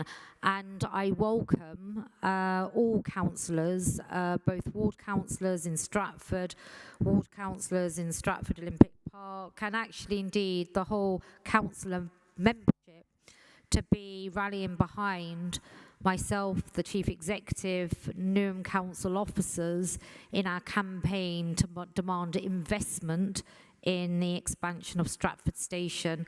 And I very much hope and trust that all members of the council come behind one singular voice over appropriating a campaign that we are leading. Thank you, Mayor. Question 7. Councillor Killing. No child should have to spend their time at school. Newham was rightly one of the first local authorities to provide free school meals for all primary school children through the Eat for Free scheme. Thankfully, proposals to cut this in 2021 were not carried forward, and we hope to see it protected for many years to come. Greens have campaigned for all secondary school students to be also given free school meals, and now Tower Hamlets has been the first council to do so. Will the council consider extending Eat for Free to secondary school students, and what work has the council done to survey schools on their capacity for this and the financial cost of doing so? Thank you.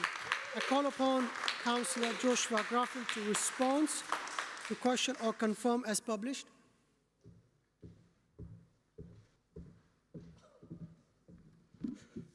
Thank Councillor Keeling for their question. Just wanted to add and reassure that there are no proposals to cut the £6 million budget that we currently spend on Eat for Free to ensure that all primary school children in the borough, whether or not they live in the borough, are provided a hot, nutritious meal every single day of the school year. Now, this answer draws its information from the Council's food security strategy published in 2021, before Liz Truss crashed the economy and the Tory government sent us into a spiralling cost of living crisis. More than ever, we have got to be scrupulously diligent in our application of public funds and ensure any support is targeted. We recognise the need present in our communities and accept that there is a great deal we would like to do if we had the funds, as the answer states. But the Education Department has made no commitment on the expansion of Eat for Free to secondary schools, and any decision to that effect could only be taken by Cabinet for the interest of clarification. Thank you. Thank you. Any supplementary question, Councillor Gill? Thank you for your answer, Councillor. In your answer, in the written answer, it says in regards to audit of kitchen and dining room facilities to be ready. I'm just wondering if we have any specifics on dates or any kind of a range of time. Thank you in advance. Councillor Gruff will wish to respond. This is information that I'll be happy to get for you, Councillor Keeling, at the near future. I know that we had a conversation about this at Scrutiny recently, and the audits that have been completed are available via our food security team and, of course, Juniper, who was contracted to provide these meals. And I'll ensure the department gets that information to you. I don't suppose it would take that much longer because we've completed quite a few of them already. Thank you, Councillor.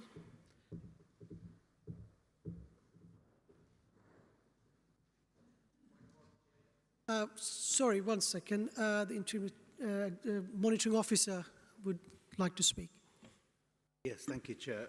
Before we move on to the next business, we have received an urgent question, which has been accepted by Councillor Mirza. Would you like to ask yours?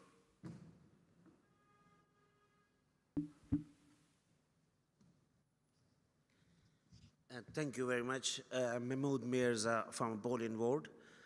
My question is directly to the Mayor. Will Mayor confirm or deny the rumours that Section 114 notice is about to issue in respect of Newham? Thank you. Thank you. Councillor Ali, would you like to respond?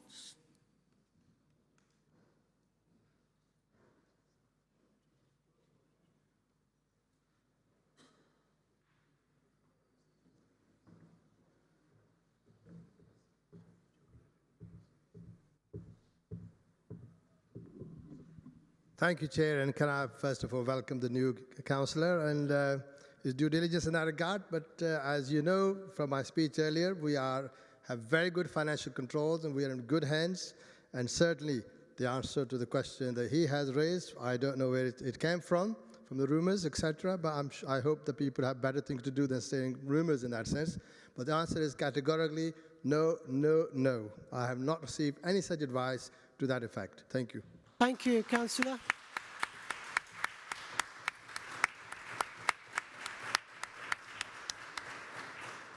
I hope there is no supplementary question. Thank you. We move to item 16, questions by public. There are 6 questions from members of the public accepted under the Rules 29 of Part 4.1 of the Constitution. In accordance with the Constitution Rule 29.5, 20 minutes of the Council time is allocated to questions. The question, along with the response, are attached on the supplementary agenda order paper published earlier today, to be found on page 11 to 15. Question 2 and 3 are from Joe Hudson Small, who has requested to ask the question in person. Is there Joe Hudson Small here in the room? Yeah, okay, please. Thank you. They're both fine as published, if that's okay. Yep. Thank you. Thank you. Thank you. Question. Thank you for concluding this item. Now I would like to move the next item. I will now move to the next item. Item 14, speeches from the members. I confirm I have received no requests for speeches for this evening meeting. So I move to item number 18, motions. There are 11 motions to be considered for this meeting. Motion 1, 2, and 3, 4, and 9 all included amendments by the process. I also remind members of the Council's procedure rules, 19 points of order. This related to an alleged breach of Council rule of procedure or the law. 20, personal explanation. This is applied if a member considers they have been misquoted or misunderstood. in order to facilitate the meeting where an amendment have been made by the proposer, I suggest it be moved as a part of the motion. Sorry, Councillor. Sorry, Councillor, let me finish this. 1 second, I'll come back to you. And can I remind members again to please be cautious in your debate. Allow us to hear all motions. Okay. As mentioned earlier, I have accepted an urgent motion from Councillor Steve Brayshaw, which will be considered now. I call upon Councillor Steve Brayshaw. Point of order, Chair, if I may. Yeah, please. Thank you, Chair. A request to move Rule 16.1, 10 and delete motion 5 from item number 18 on the agenda. Regrettably, I find myself confused by the opposition's motion on the Silvertown Tunnel as it echoes past objections we have raised over the years. It is worth noting that a similar motion was already passed in October 2021. Our Mayor has consistently opposed the Silvertown Tunnel and their stance remains unwavering. For those unfamiliar with the term plagiarising, and I apologise if I got it wrong, it's one of those tongue twister things, it refers to using others' ideas without proper acknowledgement, a concern that seems to have emerged after our local elections 2022. However, we must acknowledge that, like Brexit, certain changes are inevitable, and we must address local developments, including the Silvertown Tunnel. City Hall and TfL are committed to environmentally responsible practices and plan to implement cross-river cycling services, including a cycle shuttle bus from Greenwich Peninsula to Canary Wharf and Silvertown. Moreover, a frequent zero-emission bus network will ensure safe transportation across the river through the new tunnel.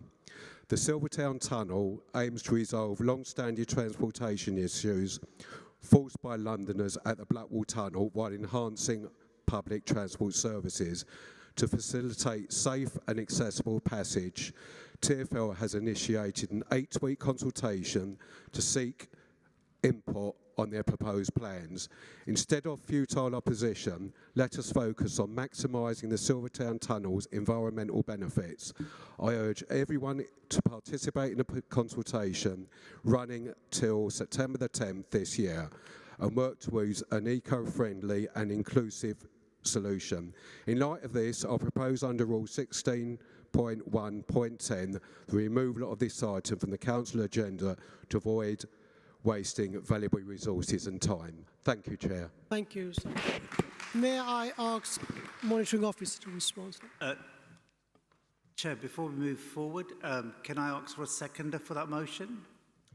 I second. Thank you. Yeah, Councillor Higgins, you want to say something? Yep. 1 second. Are you speaking? Councillor Annam want to say something? Councillor Islam. So would this resolution go to a vote now, or would it go to vote in one go? Can we take one at a time, please? Yeah? It's Rule 16.1.10, so I don't believe there's a debate on that. It goes straight to a vote.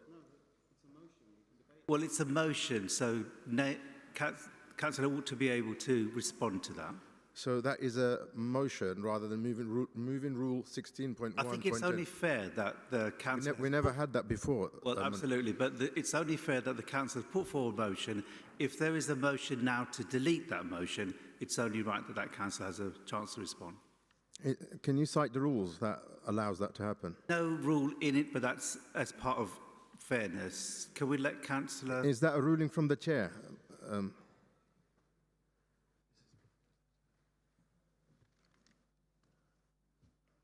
Yes, Councillor Hagan, you can speak. Thank you, Deputy Chair. I'm genuinely stunned to see Newham Labour councillors proposing to take off of this agenda a motion that is calling for a last-ditch attempt to stop a new road tunnel that will bring HGV traffic through past primary schools into our borough. That is a disgrace. To say that this is plagiarism is just ridiculous. This Councillor motion... Hagan, just give your point, just because we are cautious of time, please. I'm going to make my point fully within my 3 minutes that I have, Chair. This motion refers to a report from the London Assembly by member Sean Berry that came up with lots of different ideas for how we could use the bores that have been dug of the Silvertown Tunnel in a better way than opening up a new road tunnel. It's too late to stop there being a Silvertown Tunnel, which I thought we were all on the same page on, but it is not too late to stop there being a new road tunnel between Newham and Greenwich, and it is only right that this council consider a motion that calls for that. I cannot believe that we have councillors quoting the environmental benefits of the Silvertown Tunnel. I thought this was a settled debate in this borough. I am furious to see Councillor council... Higgins, can you please conclude? Sorry? Can you please move on now? I have 3 minutes under the rules, Chair. Sorry? Speeches on motions have 3 minutes under the rules, Chair. We have allowed you on your point of order. Well, this isn't my point of order. Somebody has moved a motion without notice to vary the order of business. I am speaking on that motion. I would like a ruling from the monitoring officer on this. Okay. You've got a minute left, Councillor Hagan. Chair, there's no sort of provision that sets a time limit for this, but it's only fair that he has 3 minutes. Thank you, Satish. I'm not You've sure got how... a minute left. You've got a minute left now. I think a minute and a half according to the screen. We've seen huge progress on this recently. Greenwich Council recently passed a motion opposing the Silvertown Tunnel, which was a huge step forward, endorsing alternative ideas for the tunnel. That is a step forward for Greenwich Council, who have changed their mind on this. And that is because of the relentless campaigns of people like Stop the Silvertown Tunnel and other organisations who are working to the absolute last moment to stop there being a new road tunnel in this borough. I'm struggling to put into words the absolute gall of Councillor Rush bringing this motion to take this off of the agenda. It probably wouldn't have even been heard. We've been trying to put it since January and it still won't get heard. But it can't even sit on the agenda without a Labour councillor proposing to remove it, quoting the environmental benefits of the Silvertown Tunnel. I urge councillors to vote against this motion to remove a motion on the Silvertown Tunnel from the agenda. People watching this know what you are doing. There is still a chance to stop a new road tunnel between Silvertown and Greenwich. Don't get in the way. Thank you. Can we move to the vote? Councillor Islam, do you want to say something? We're now moving to the vote on the motion proposed by Councillor Simon Rush.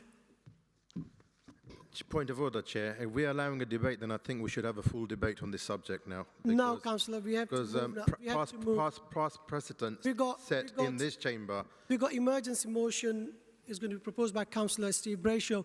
I'm moving to the vote. All member in favour the motion which proposed by Councillor Simon Rush. All in favour, please raise the hand.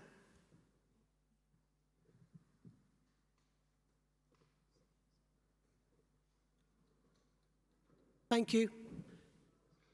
Any against? Any abstention? Thank you. Now we move to emergency motion, urgent motion. Point of order, Chair. Sorry, Councillor Islam, sorry, we have to move. We have to move. No, I'm moving a point of order, Chair. You need to listen to the point of order. Mr. Islam, Councillor Islam, can you go ahead? So I'm going to invoke Rule 16.1.10 again. There's actually two. I'm going to move two resolutions. So I'm going to move two resolutions on 16.1.10 of the rule book. I'm sorry, the council rules. But I think I need to table this separately. So if you just give me a moment.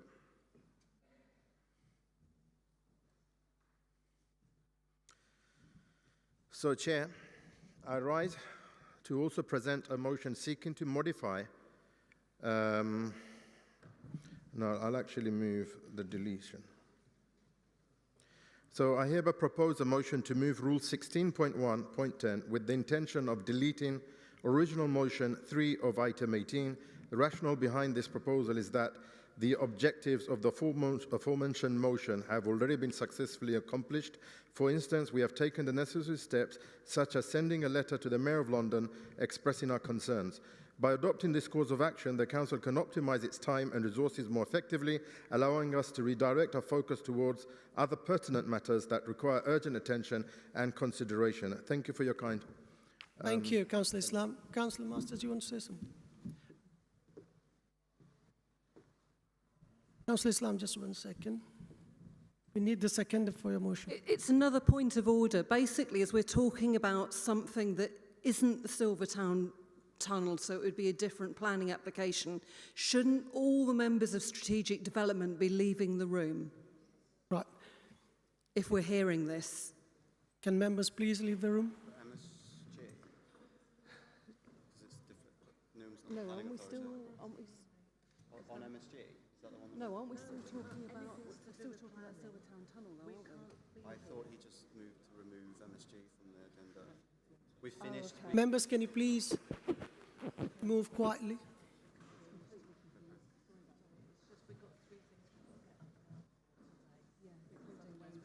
We've moved on to City Airport, but maybe not.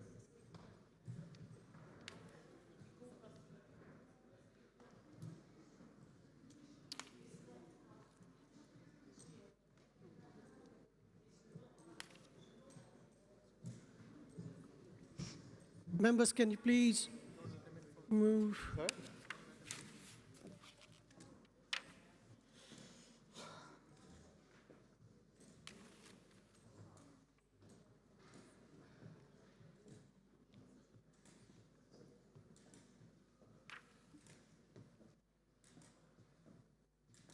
Right, Councillor Islam, do we have seconder for your motion?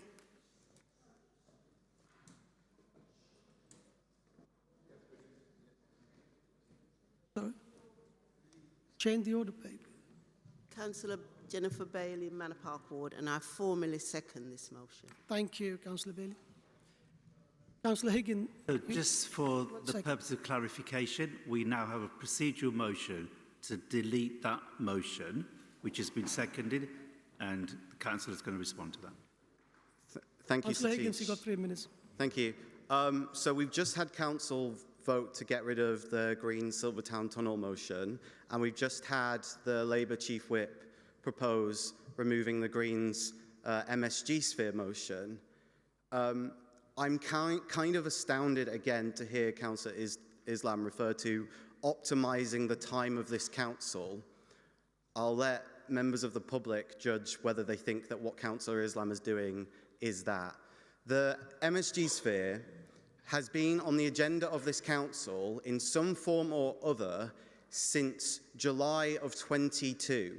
It's the second ever motion that I proposed to this council, and we still have not voted on it. As a council, we have not resolved to oppose this project. We need to vote to oppose this project to strengthen the voices of people who are trying to make the case to Sadiq Khan to intervene to stop the MSG sphere. What we have had so far is individual elected politicians write to Sadiq Khan and ask him that. I've done that, Councillor Keeling's done that, the Mayor's thankfully done that after a long campaign to ask her to do so. Where we are at right now is that this matter could be considered by Sadiq Khan before the next full council without this council voting to reject it, which is completely ridiculous. Everybody here knows that there is basic unanimity on opposing this project. What you are witnessing here is political games to stop a Green motion passing because they want to be able to say to our residents at the next election, or they don't want us to be able to say to our residents at the next election that we did this for them. In reality, people know what is happening here. You've proposed striking one green motion already. You're now proposing striking another. We've moved past games of trying to run the time out, although I think we're about to do that anyway, of simply reordering the agenda, of filibustering. We're past all that now. It's blatant. They're just proposing taking motions off the agenda. This doesn't happen anywhere else like this. This isn't a motion that's, completely absurd. It's not an offensive motion. It's a motion that deserves to be heard, that has been properly proposed, that I have gone through ring after ring after ring to try and get it heard in this council. And now, when it's finally at motion 3, where it probably still wouldn't be heard, they're proposing to scrap it. It's completely ridiculous. It's completely blatant. Residents know what they're doing. And it's a shame because Labour on so many things have good positions. They just get in their own way on getting things through. I don't understand why they're intent on acting like children in putting these ridiculous motions forward, rather than just making their case. If they don't want it to pass, say that in the motion itself. They can vote against it then. But striking things from the agenda should be reserved for offensive motions, for inaccurate motions, for inappropriate motions. This is none of those things. It could not be a more appropriate thing for this council to consider. I recognise people will say the work's already been done, but it hasn't. Councillor Higgins, we need to stop the MSG sphere. Thank you. Thank you. We move to the vote motion proposed by Councillor Islam and seconded by Councillor Jennifer Bailey. All members in favour of Councillor Islam's motion, raise hands, please.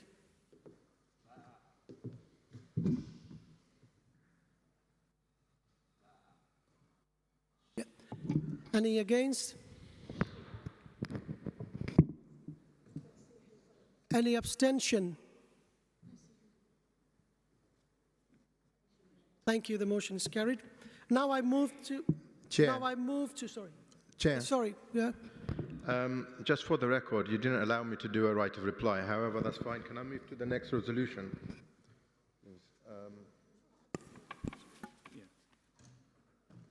Chair, just so that the council is absolutely clear about this, there is no right of reply on a procedural motion. Procedural motion was put forward, it was seconded, and then in fairness, the member who had put forward the motion was given the right to sort of respond to that. That's now passed and we're moving on. So what's the procedural motion now? None. Can we move, Councillor Islam? There's urgent. Yeah, please. Chair, so can I just move another resolution?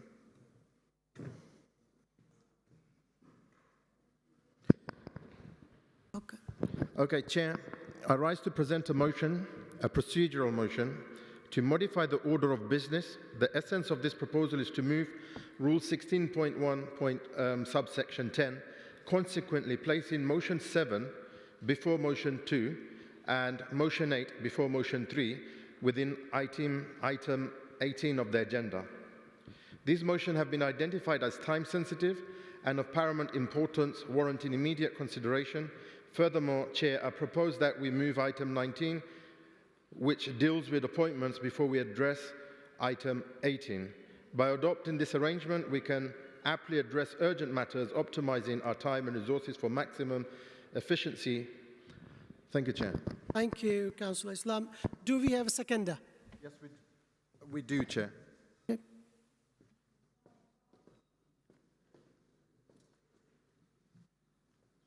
I formally second this motion. Thank you, Councillor Bailey. All in favour the motion proposed by Councillor Islam, raise hand, please.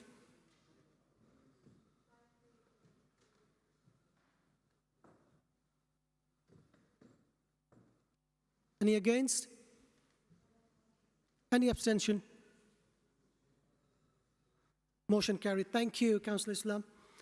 Now, can we... Chair, sorry, yeah, give me, Chair, we're now coming to the guillotine. So unless there's an extension, a waiver of standing orders, we finish now.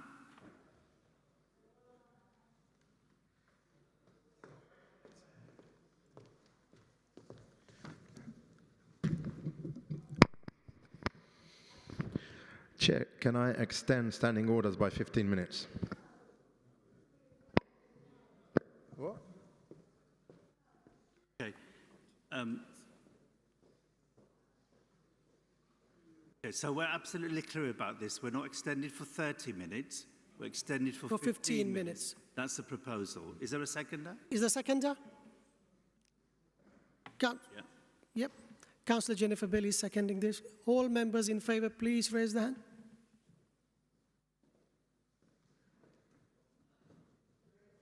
All members in favour to extending up to 15 minutes, please raise their hands. Okay. Thank you. Any against?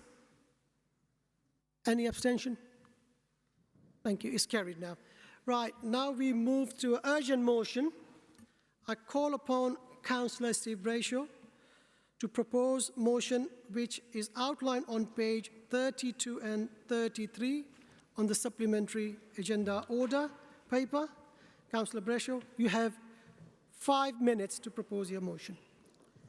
Thank you, Chair. Councillor Steve Brayshaw, Royal Victoria Ward. I'd like to make a note that this speech was made before the last 15-20 minutes of this council.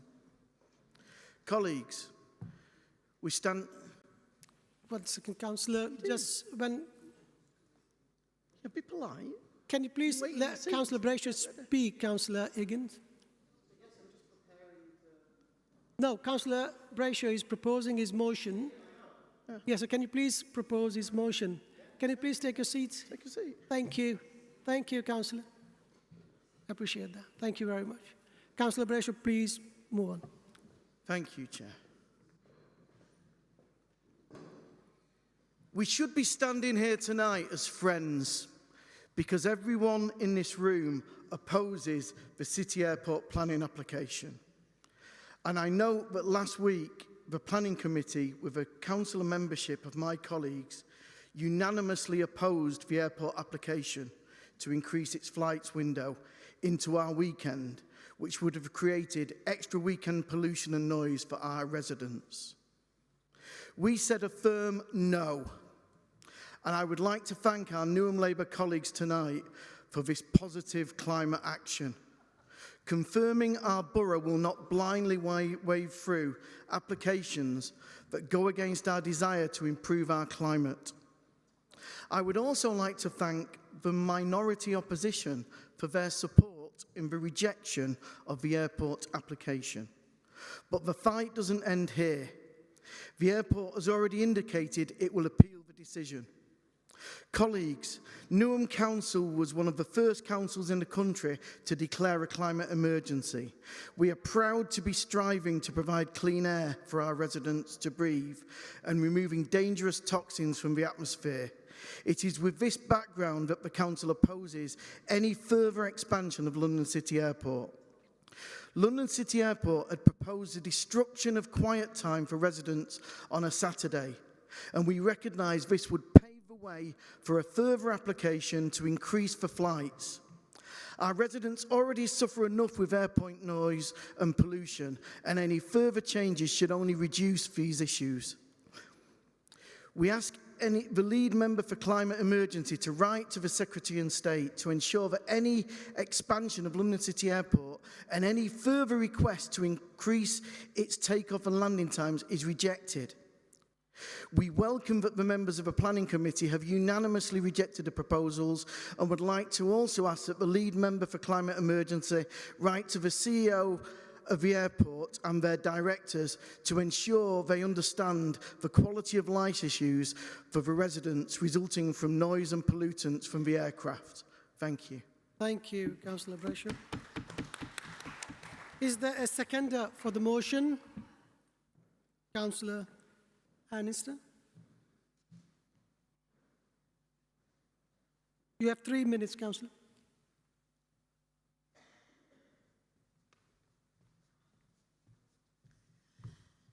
I'm Anne Easter. I'm one of the councillors for Royal Albert Ward. And in considering the planning application from the airport, I spoke to many of our residents. about it and its proposed expansion, with one exception. All those to whom I spoke are prepared to allow it to continue as it is, but desperately want their time of quiet and peace over the weekend. It is loud. I've been there when an aeroplane goes over. It prohibits all speaking. It prohibits thought. It is loud. And I believe that these people must be afforded a time when they can think and cogitate and meditate or do whatever they want to do freely and in peace without being constantly disturbed by the excessive noise of the aeroplanes. So therefore I second this motion. Thank you, Councillor Alistair. Yeah, Councillor, just please, just wait till I call you. We now move to the debate. Members, you have 3 minutes each.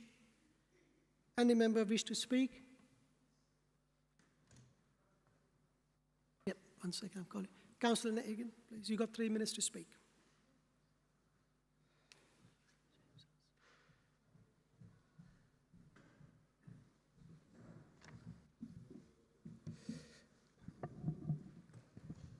Greens are supporting this motion today, and we'd like to thank Councillor Brayshaw for bringing it. While the planet burns around us, there can be no justification for London City Airport's expansion. Green councillors wrote to the Planning Committee to forcefully object to the expansion, and I helped to organise a protest at the hearing which saw Greens and residents attend a planning hearing during the day, the working day, to oppose the expansion. And alongside Councillor Ruiz, I spoke strongly against the madness of expanding the airport in the middle of a climate emergency. We were all absolutely delighted to see the committee unanimously oppose the expansion. That's why we are just so frustrated to hear that the airport intends to appeal the decision. For all London City Airport claim to care about the community they've imposed themselves upon, as soon as we say no, they try to shut us out of the conversation. In a sensible world, today we would be discussing our plans to close the airport and to build the thousands of homes in a brand new community that Londoners so desperately need, as we in the Green Party support. This would employ far more people than the airport ever has. We hope one day to see Labour join us in working to free residents of the daily misery the airport brings by closing the airport for good. Residents deserve nothing less. This airport is a blight on residents and an inexcusable misuse of land in such a densely populated London borough with exceptional links to central London. Promises around less noisy planes are just not worth the paper they're written on and do not in any case justify expansion. We in the Green Party are clear that any airport expansion in the middle of a climate emergency is dangerous and only serves to further induce demand for flights. This applies none more than to London City Airport, which is in one of the worst boroughs for air quality, where over 100 people die every year prematurely due to our toxic air. Newham's own climate action plan, which has the goal of a net zero by 2045, would be undermined by these proposals, which will lead us down a path towards runaway climate chaos. The airport's own consultations demonstrate that residents overwhelmingly reject the proposal, with almost 80% strongly opposed to weekend flights. Airport expansion in climate, housing, and toxic air crises simply cannot be justified. Residents have been asked to compromise too many times for the benefit of the few who use this airport. Clearly, London City Airport will never be satisfied with the disruption they cause to residents, and we must put a stop to their corporate greed. Thank you. Thank you, Councillor. Councillor James Essa. You've got 3 minutes, Councillor.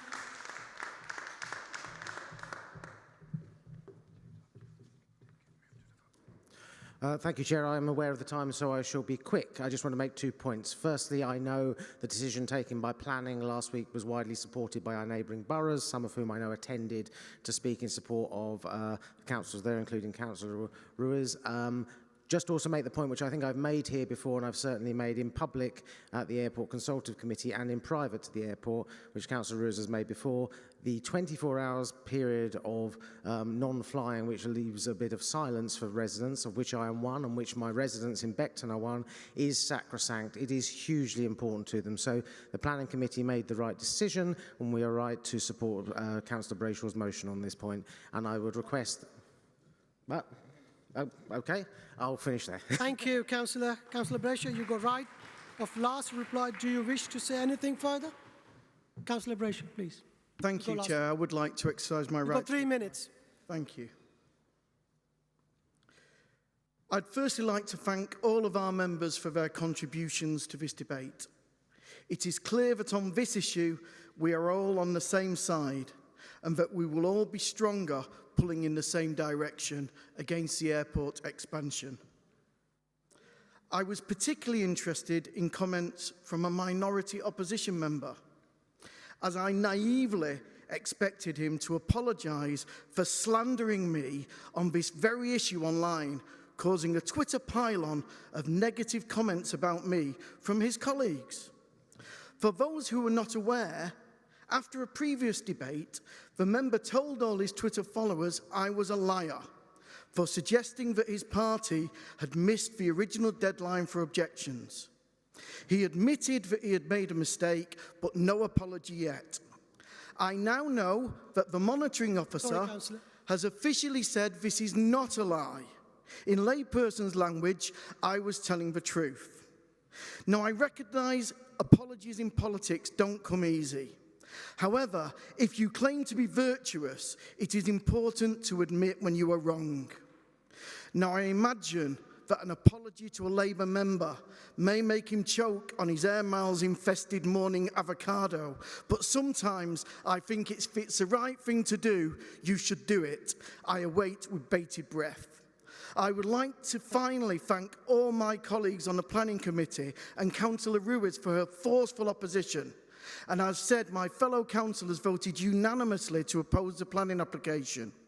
We should thank London's Mayor Sadiq Khan, who slammed the airport and accused them of not having demonstrated satisfactorily that the plans are compatible with our net zero and wider environmental objectives. We should thank Newham councillors for opposing the expansion before we even had any opposition. They should take credit for the things they have done, rather than take credit for things they didn't do, like some motion-stealing, gold-hanging greens I could but won't mention. We should thank this Newham Labour Council for declaring a climate emergency. Thank them for taking the environment seriously. Thank them for ensuring that Labour are the party of the environment, that Labour is a party of the people, and when the next Labour government is in power, I look forward to them adopting the environmental policies of Newham Labour and putting them into practice across the country, ensuring airport expansion is not agreed at any cost. I urge you to support this motion. Thank you. Councillor Brayshaw. Councillor Egan, you've got a minute to respond. Just a minute, because we're running out of time. Point of order. Sorry, Councillor Islam. Councillor Egan. Councillor Islam, please. Councillor Islam. Let Councillor Egan respond. You're telling me to speak, Councillor Islam. Sorry. Yeah. Thank you. Thank you, Chair. I'm raising on a point of personal explanation. It's just for a minute, Councillor. We need to move to the vote. We're running out of time. Yeah, I'm trying to speak. Please, okay, members, let Councillor Egan respond. Just 1 minute, and then we'll move to the vote. It's a point of personal explanation. It's in the Constitution. Members, I think Councillor Higgins should be allowed to make his point of personal explanation. Just for a minute. Thank you, Chair. Councillor Brayshaw has referenced a complaint, and in full council, that's probably not the best way to do things, but he has asked for an apology, and I've said all along that I'm very happy to apologise to Councillor Brayshaw for accidentally implying that I was calling him a liar. The tweet wasn't supposed to be addressed to him.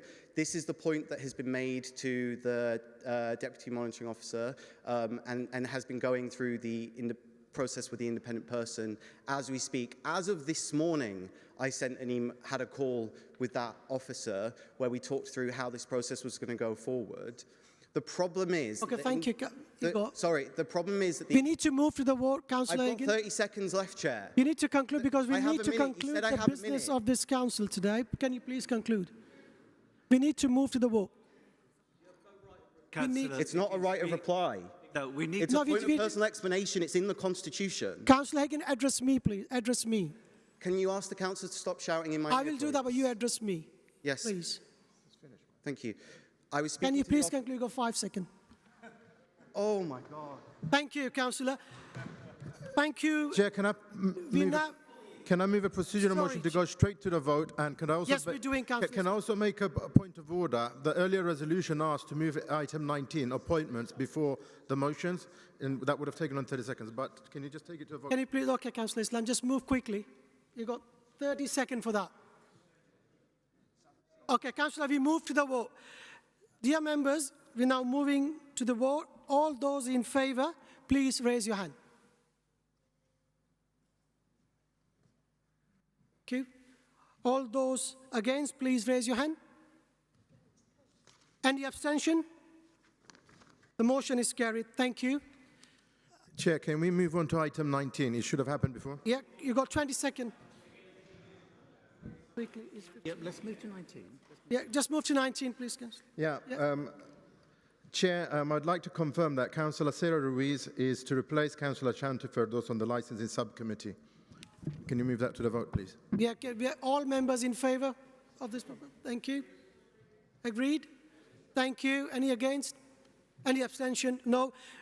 Now I declare the meeting closed. Thank you everyone for attending and watching online. I hope that you enjoy the rest of the evening. Thank you very much.